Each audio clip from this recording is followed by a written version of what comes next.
Hello students, मैं रूपाली हसनाले आप सभी का मेरे यूट्यूब चैनल में स्वागत करती हूँ। आज हम एनसीईआरटी की संस्कृत की रुचिरा भाग 1 के षष्ठ पाठ का अध्ययन करेंगे। तो आइए मेरे साथ इस पाठ का हिंदी अनुवाद सहित अध्ययन करते हैं।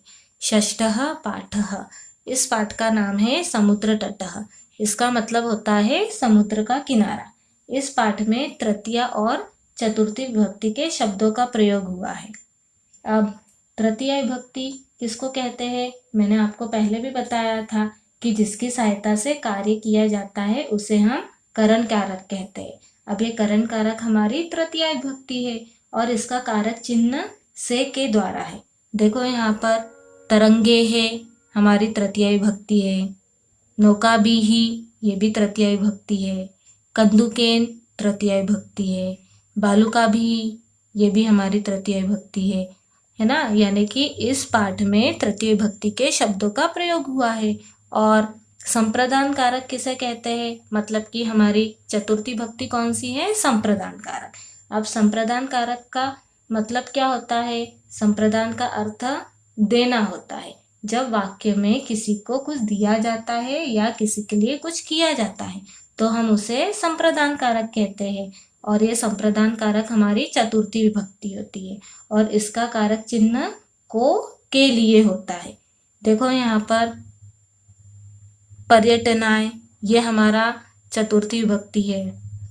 विदेशी पर्यटकेभ्यः, ये भी चतुर्थी विभक्ति है। नारिकेल फलेभ्यः, ये भी चतुर्थी विभक्ति है। मतलब कि इस पाठ में तृतीया और चतुर्थी विभक्ति के शब्दों का प्रयोग हुआ है। और देखो यहाँ पर एक चित्र दिया गया है। ये चित्र किसका है? समुद्र तट का चित्र है ना। यहाँ पर बहुत सारे लोग आप लोगों को दिख रहे हैं। कुछ बच्चे गेंद से खेल रहे हैं, कुछ बालुओं से घर बना रहे हैं, कुछ इधर उधर घूम रहे हैं। और देखो यहाँ पर नाव भी चल रही है ना। यानी कि इस पाठ में चित्रों के माध्यम से समुद्र तट को बताया गया है। ठीक है, अब हम अपने पाठ पर आते हैं। एषः मतलब यह, समुद्र तटः मतलब समुद्र का किनारा, यह समुद्र का किनारा है। अत्र मतलब यहाँ, जना लोग पर्यटनाय घूमने के लिए आगच्छन्ति आते हैं। यहाँ लोग घूमने के लिए आते हैं। केचन कुछ, तरंगे हैं लहरों से या लहरों के द्वारा। क्रीडन्ति खेलते हैं, कुछ लहरों से खेलते हैं। केचन कुछ, च और, नौकाभिः नाव से या नाव के द्वारा। जल विहारम जल क्रीड़ा, कुर्वन्ति करते हैं। और कुछ नाव से जल क्रीड़ा करते हैं।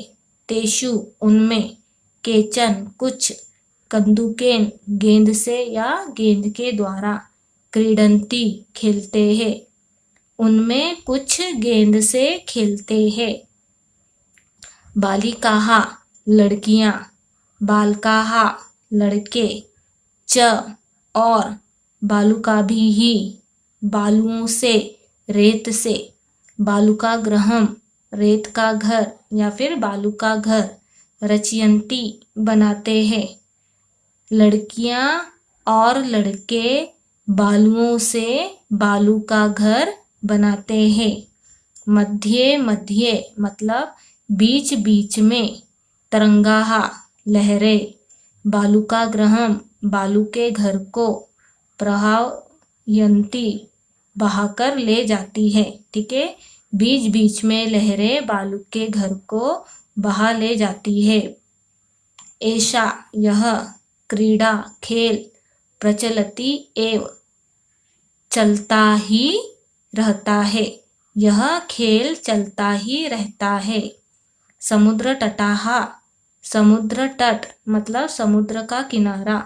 न केवलम न केवल, पर्यटन स्थानानि घूमने की जगह। समुद्र तट केवल घूमने की जगह नहीं है। अत्र यहाँ, मत्स्यजीविनः मछुआरे, अपि भी, स्वजीविका अपनी जीविका, चालयन्ति चलाते हैं। यहाँ मछुआरे भी अपनी जीविका चलाते हैं। देखो इस पैराग्राफ में हमें दिया गया है कि यहाँ पर बहुत सारे लोग घूमने के लिए आते हैं। कहाँ पर? समुद्र तट में बहुत सारे लोग घूमने के लिए आते हैं।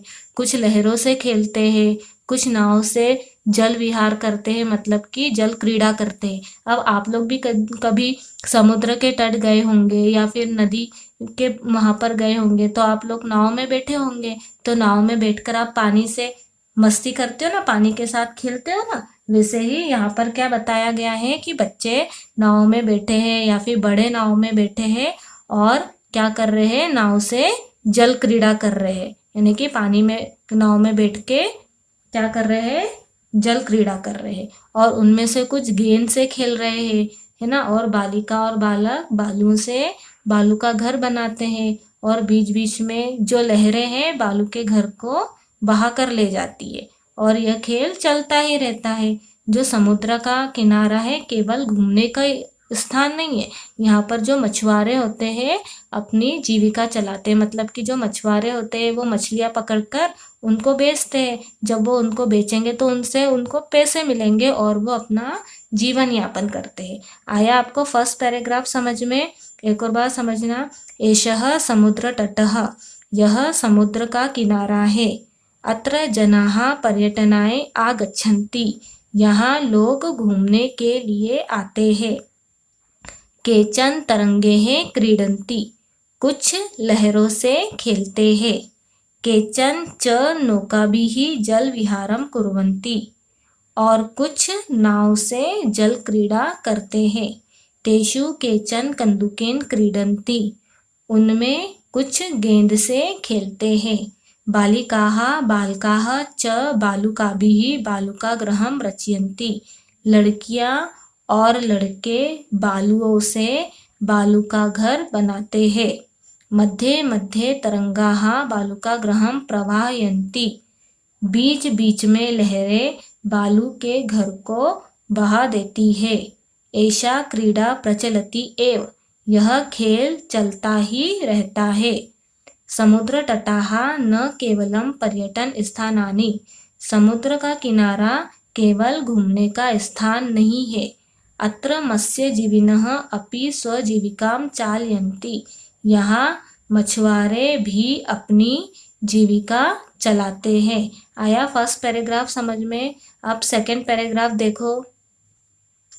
अस्माकं, हमारे, देशे, देश में, बहवः, अनेक, समुद्र तटाः, समुद्र तट, सन्ति, है। हमारे देश में अनेक समुद्र तट है।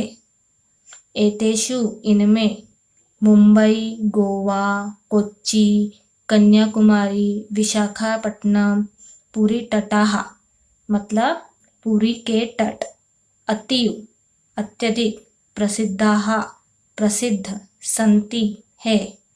इनमें मुंबई, गोवा, कोच्चि, कन्याकुमारी, विशाखापट्टनम, पुरी के तट अत्यधिक प्रसिद्ध है। गोवा तटः, गोवा का तट, विदेशी पर्यटकेभ्य, विदेशी पर्यटकों को, समधिकम, अत्यधिक, रोचते, अच्छा लगता है। गोवा का तट विदेशी पर्यटकों को अत्यधिक अच्छा लगता है। विशाखापट्टनम तटः, विशाखापट्टनम तट, विदेशिक व्यापाराय, विदेशी व्यापार के लिए, प्रसिद्धः, प्रसिद्ध, विशाखापट्टनम तट विदेशी व्यापार के लिए प्रसिद्ध है।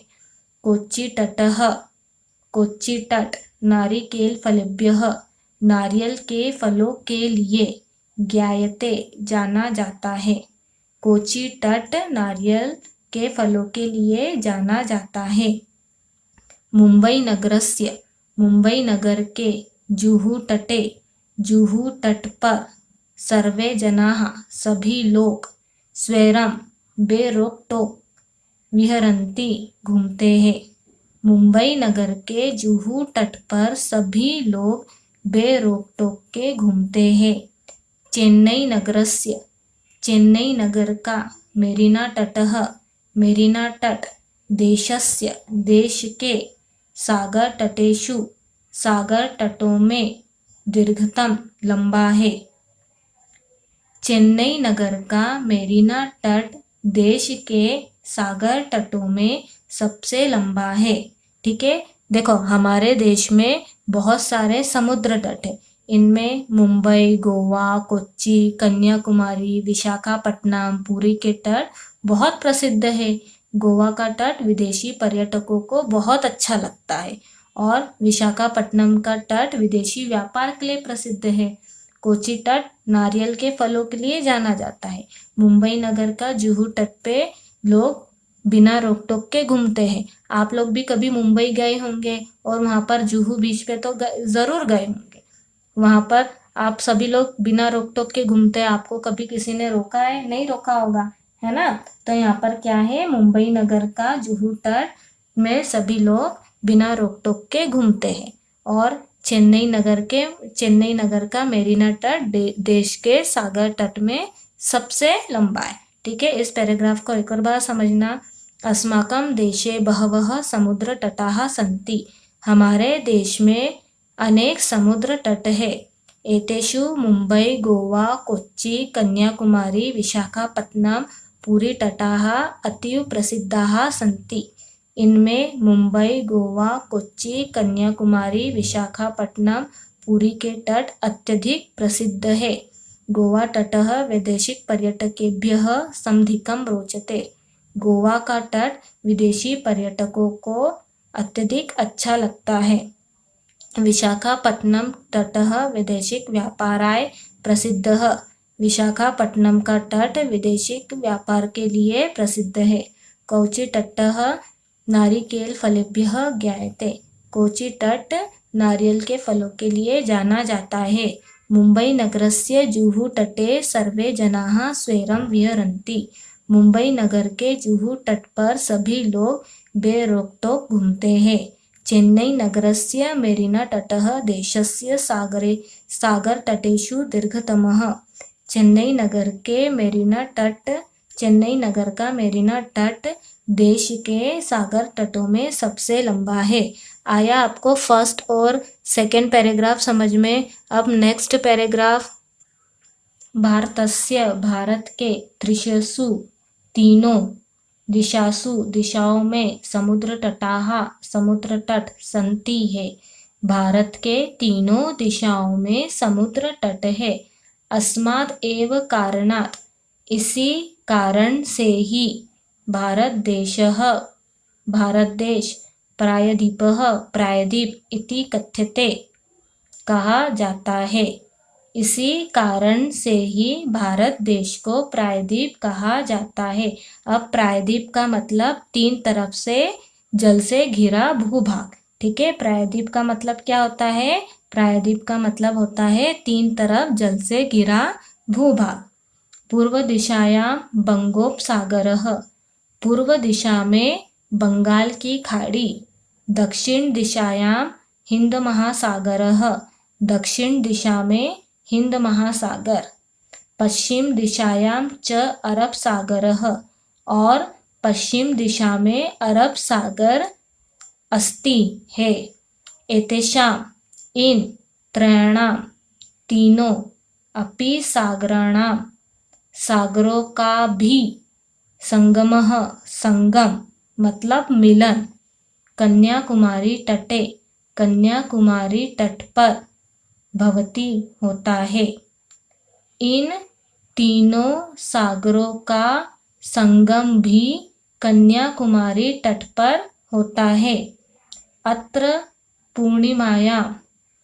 अत्र यहाँ पूर्णिमायां मतलब पूर्णिमा के दिन चंद्र उदय सूर्यास्तम च और सूर्य अस्त युगपदेव एक ही साथ द्रष्टुम शक्यते देखा जा सकता है। यहाँ पूर्णिमा के दिन चंद्र उदय और सूर्यास्त एक ही साथ देखा जा सकता है। ठीक है, आप देखो हमारा भारत देश तीनों दिशाओं में समुद्र तट से घिरा है। यानी कि हमारे भारत में तीनों दिशाओं में समुद्र तट है, इसी कारण से ही भारत देश को प्रायद्वीप कहते हैं। ठीक है, पूर्व दिशा में बंगाल की खाड़ी, दक्षिण दिशा में हिंद महासागर और पश्चिम दिशा में अरब सागर है। ठीक है, इन तीनों सागरों का संगम कन्याकुमारी तट पर होता है। यहाँ पूर्णिमा के दिन चंद्र उदय और सूर्यास्त को हम एक ही साथ देख सकते। ठीक है, आया समझ में आपको? एक और बात समझना, भारतस्य त्रिषु दिशासु समुद्र तटाः सन्ति। भारत के तीनों दिशाओं में समुद्र तट है। अस्माद् एव कारणात् भारत देशः प्रायद्वीपः इति कथ्यते। इसी कारण से ही भारत देश को प्रायद्वीप कहा जाता है। पूर्व दिशायां बंगोपसागर, दक्षिण दिशायां हिंद महासागरः, पश्चिम दिशायां च अरब सागरः अस्ति। पूर्व दिशा में बंगाल की खाड़ी, दक्षिण दिशा में हिंद महासागर और पश्चिम दिशा में अरब सागर है। एतेषां त्रयाणाम् अपि सागराणां संगमः कन्याकुमारी तटे भवति। इन तीनों सागरों का भी संगम कन्याकुमारी तट पर होता है। ठीक है, इन तीनों सागरों का भी संगम कन्याकुमारी तट पर होता है। अत्र पूर्णिमायां चंद्रोदयः सूर्यास्तं च युगपदेव द्रष्टुम शक्यते। यहाँ पूर्णिमा के दिन चंद्र उदय और सूर्यास्त को एक साथ देख सकते हैं।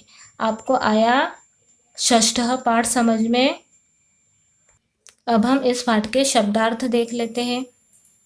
समुद्र तटः मतलब समुद्र का किनारा, पर्यटनाय मतलब घूमने के लिए, तरंगे है मतलब लहरों से या लहरों के साथ, नौका भी ही मतलब नौकाओं के द्वारा, जल विहारम मतलब जल क्रीड़ा, बालुका भी ही मतलब बालुओं से, बालुका गृहम मतलब बालू का घर घरौंदा, मध्य मध्य मतलब बीच बीच में, प्रवाहयन्ति मतलब धो देते हैं या बहा देते हैं, प्रचलति एव मतलब चलती ही रहती है, पर्यटन स्थानानि घूमने की जगह, मत्स्यजीविनः मतलब मछुआरे, स्वजीविका मतलब अपनी जीविका को, चालयन्ति मतलब चलाते हैं, अतीव मतलब बहुत अधिक, स्वैरम मतलब बेरोक टोक या यथेच्छ, विहरन्ति मतलब घूमते हैं या टहलते हैं, दीर्घतमः मतलब सबसे लंबा, प्रायद्वीपः मतलब तीन तरफ जल से घिरा भूभाग, संगमः मतलब मिलन, युगपदेव मतलब एक ही साथ, द्रष्टुम शक्यते मतलब देखा जा सकता है। देखो बच्चों, यदि आप लोग शब्दार्थ को अच्छे से पढ़ेंगे समझेंगे तो आपको पाठ का अनुवाद बहुत अच्छे से समझ में आएगा। ठीक है, इसलिए शब्दार्थों को याद करना बहुत ज़रूरी है। तो बच्चों, इस प्रकार हमारा षष्ठ पाठ का अनुवाद समाप्त होता है। आप लोगों को सभी को षष्ठ पाठ समझ में आ गया। हम इसकी बैक एक्सरसाइज मतलब अभ्यास कार्य अगले वीडियो में करेंगे। Thank you.